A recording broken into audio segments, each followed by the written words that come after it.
Have you ever wondered what exactly creates the gap between the rich and the middle class? Why do workers remain poor while the rich enjoy their lives comfortably? Welcome to Retire Rich. Through this channel, we help people learn about personal finance, how to accumulate wealth, and retire early. Robert Kiyosaki, the author of the bestseller Rich Dad, Poor Dad, once revealed how his rich dad taught him the secrets of money that his poor dad, a head of education, could never teach him. Every time we receive a small salary increase, we tend to increase our spending. The most common justification is that we deserve it because we work hard. However, many of us fall into the trap of wanting to keep up with the Joneses. If our neighbor buys a new car, we're tempted to do the same. Has this ever happened to you? No expense is justified if it gets in the way financially or makes your life uncomfortable. Upgrading to a bigger house, buying a better car, or taking a more expensive vacation can quickly lead to financial difficulties. We're not saying that such expenses are never justified, but we need to evaluate whether we really need all this or are just following the trends. Speaking of trends, most middle-class people easily get caught up in social media trends, trying to imitate the lifestyles of celebrities or influencers to gain external validation. What we don't realize is that celebrities and influencers increase their wealth through social media, while we end up reducing our wealth by trying to keep up with them. It's crucial to keep an eye on where your money is going and prioritize your spending budget. Allocating your income to essential needs is a habit that allows the rich to stay rich. They first set aside money for emergencies and retirement, and then spend only discretionary income on luxuries. The rich live a financially stable lifestyle, and we should learn from them. A rule of thumb is that our expenses should not grow faster than our income. Only after all your future needs have been met can you spend some money on leisure. Another important point is trying to time the market. Most wealthy people invest their money in vehicles that guarantee stable returns over the long term. However, many middle-class investors try to time the market or beat it, which is a financial trap that keeps them where they are. Many people buy or sell investments whenever there is a slight fluctuation in the market. Did you know that even legendary investor Warren Buffett made this mistake? When he bought his first shares, he bought 3 shares in an oil company for 38.25 cents per share. And by the end of that day, when Warren Buffett was just 11 years old, he bought his first shares in an oil company for $38.25 each. By the end of the day, they were trading at $37.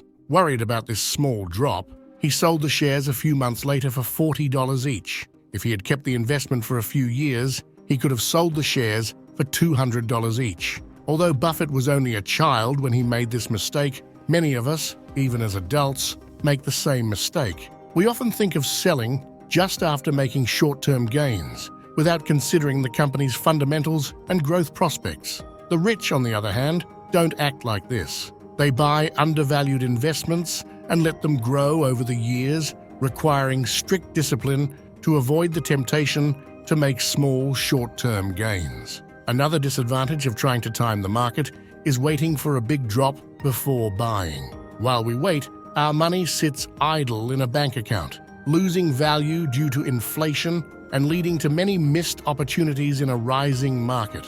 In a falling market, investing becomes even riskier. So is there a good time to invest in shares? According to Buffett, instead of waiting for the perfect opportunity, it is better to invest in index funds such as the S&P 500, which provide a stable return of around 8% over the long term. He argues that for the average retail investor, it is extremely difficult to predict market movements accurately and consistently. The strategy of buying low and selling high is easier said than done, even for experienced investors. Therefore, an average return of 8% from an index fund is much better than most other investment strategies. The third financial trap is a low willingness to take risks. While most of us in the middle class tend to think of willingness and ability to take risks as the same thing, there is a big difference between them. Risk-taking capacity determines how much risk we can take based on our financial constraints. For example, if we have a huge student loan to pay off, we can't think about quitting our job. On the other hand, Willingness to take risks determines how much risk we want to take. A millionaire, for example, may prefer to keep all his money in safe, low-yielding investments, such as government bonds, rather than investing some of it in the stock market, even when the market is showing a clear upward trend. The main reason for this behavior is loss aversion, where the fear of losing $100 is greater than the pleasure of earning the same $100. It's for this very reason that many people don't want to start a business, even if they have a good idea and the potential to succeed. To achieve financial stability and increase your wealth, it's crucial to understand and overcome these behaviors. Adopting a long-term mentality, diversifying investments, and being willing to take calculated risks are important steps to closing the gap between the middle class and the rich. The biggest reason for this is that they are haunted by 4 words. What if I fail? This reluctance to take calculated risks keeps us stuck in the middle class all our lives. The rich, on the other hand, take calculated risks when they see a lucrative opportunity, and the main reason they are able to do this is because they have savings set aside in case their business idea fails. We're not suggesting that you should quit your job today and start a business straight away. What we are proposing is that each of us has unique and valuable skills. Maybe you're good at writing, so why not start writing content alongside your current job?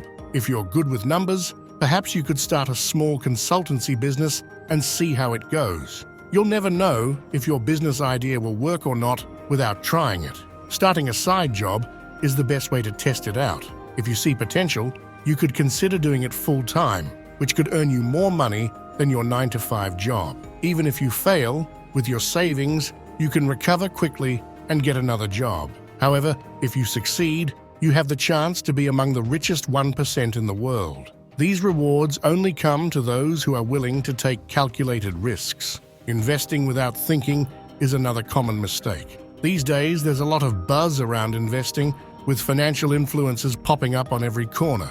We all know the value of investing, but what many middle-class individuals don't know is where to invest. Investing in the right vehicle is crucial, as small differences in investment parameters can lead to significant financial difficulties. Failing to consider various factors, such as your investment options, current market conditions, and personal investment objectives, can lead to the wrong investment decisions. An example of investing without thinking is blindly following the financial advice of friends and relatives who don't have a solid financial foundation. Also, following the words of your financial advisor without checking their calculations is another pitfall to avoid. For example, if you invest $10,000 today at a rate of 8% and leave that money invested for 50 years without any additional payments, you will have $469,016.13 after that period. But if you invest the same $10,000 at a rate of 10%, you'll have an incredible $1,173,908.53 over the same 50-year period. That's a difference of $704,892.40 due to a small rate difference of just 2%. This simple example shows why most middle-class people remain stuck in middle-class life, living from paycheck to paycheck.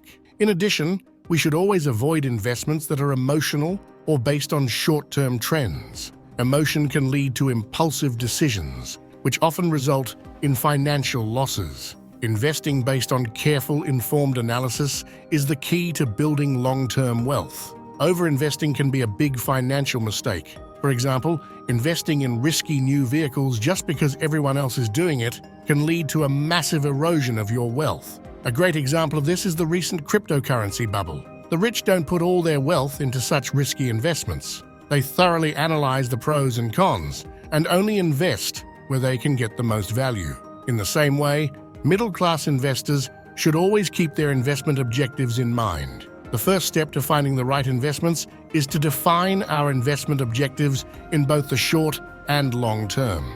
After defining these objectives, we must identify the investments that meet our return requirements and also fit in with our risk-taking capacity. This goal-based investing requires patience and discipline, which also helps to keep our expenses under control.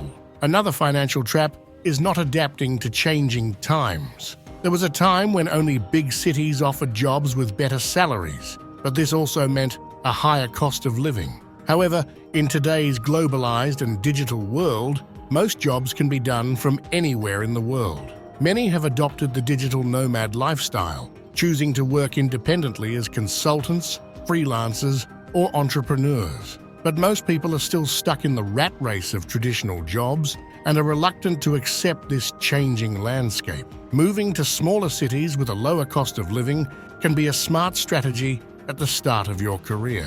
Many avoid this because they don't want to give up big city life, but this can be a huge missed opportunity. The world's most successful startups, such as Apple, Amazon, and Google, were started by talented individuals working in their parents' garage. Working in low-cost cities is extremely economical and can help increase your ability to save and take risks. With more money at your disposal, you can start a parallel activity that generates a passive income stream while maintaining your regular job, increasing your total income. Change and adaptation are crucial to staying relevant over time.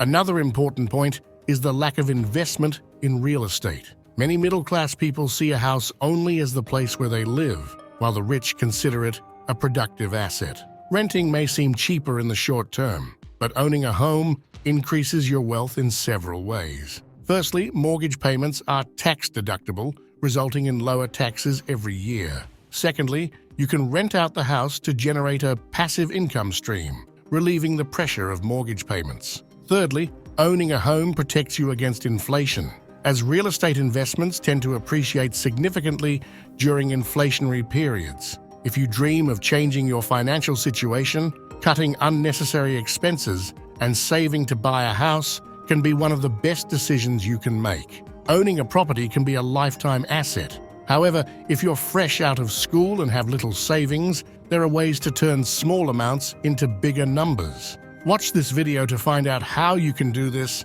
and start on the path to financial stability and growing wealth.